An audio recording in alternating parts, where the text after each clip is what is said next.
अस्सलाम वालेकुम सर अभी खान साहब की गाड़ी अंदर आने से पहले हमारे ज़राए के मुताबिक हमने जो पता चला है उनकी जहां गाड़ी खड़ी होनी थी वहां पे एक पिस्टल गिरा हुआ था। अब ये वल्लाह आलम किसका पड़ा हुआ है, ये कौन सी स्ट्रेटजी है, क्या कर रहे हैं खान साहब के बारे में, ये आप क्या कहते हैं इस पे? बिस्मिल्लाहिर्रहमानिर्रहीम।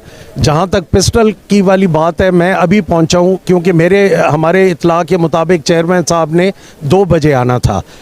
पिस्टल वाली बात का मुझे नहीं पता, लेकिन आप एक बात छोड़ें, पिस्टल को भी छोड़ दें।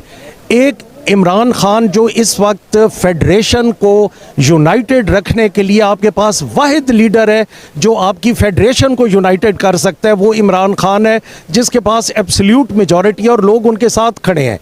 और वो अपने मुंह से पिछले 2 महीने से रिपीटेडली लगातार एक ही बात कर रहे हैं कि मेरी जान को ख़तरा है। तो हमारे लिए नहायत काबिल एहतराम है honourable high court, honourable supreme court